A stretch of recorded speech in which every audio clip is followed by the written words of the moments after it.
हरिहर गंगा के किनारे ऊंचे आसन पे विराजमान व्यास नंदन श्री सुखदेव जी महाराज अभिमन्यु पुत्र परीक्षित को कथा स्वर्णपान कराते हैं।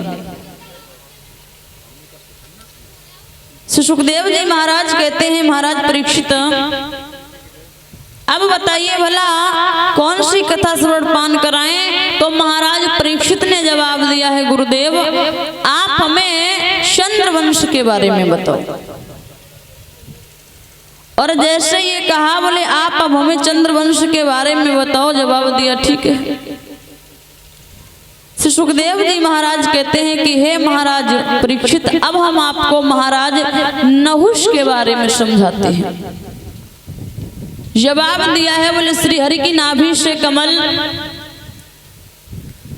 कमल पे ब्रह्मा जी के अत्रि, अत्रि के चंद्रमा, चंद्रमा के बुध, बुध के पुरुरवा, पुरुरवा के आयु और आयु के नहुष हुए।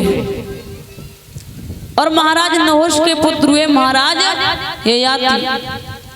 तो जवाब दिया, ये महाराज नहुष जो है ना, इन्होंने 100 अश्वमेध यज्ञ किए।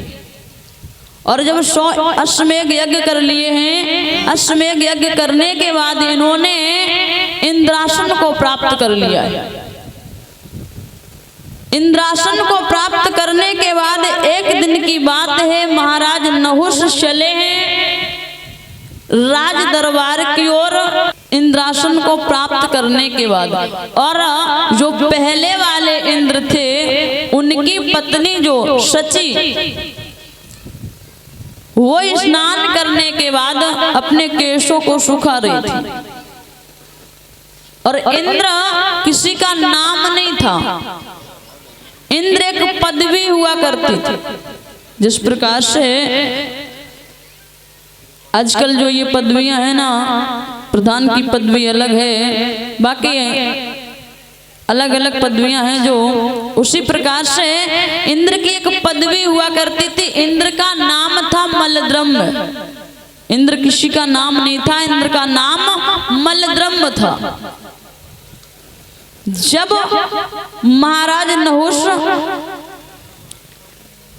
इंद्रासन को प्राप्त करते हैं, बड़े खुश हैं, बड़े प्रसन्न हैं। और महाराज नहुष घोड़े पे सवार होकर के, और जब राज दरबार की ओर चले, बताया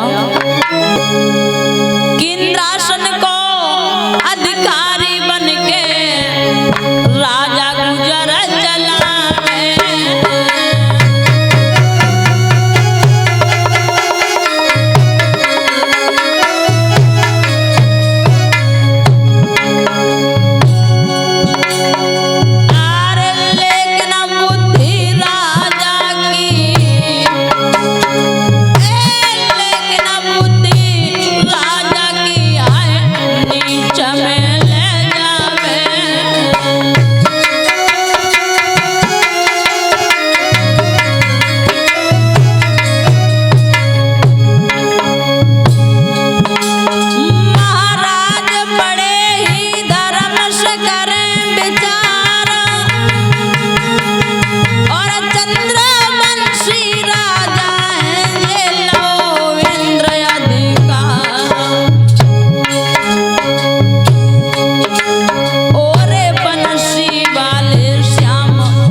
और जब महाराज नहुष चले हैं तो उसी मार्ग से निकले हैं। महाराज नहुष ने शची को देखा, और जब शची को देखा तो मन में एक विचार आया,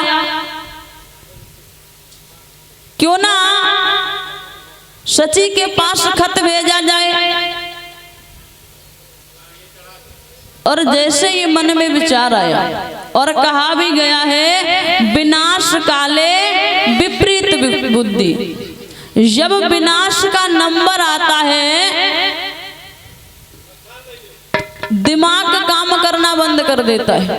विनाश काले विपरीत बुद्धि। महाराज नहुष का आज जब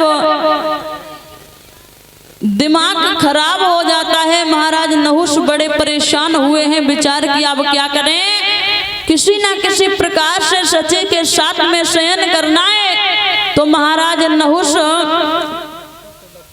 जैसे ही ये सोच करके विचार करके चलते हैं,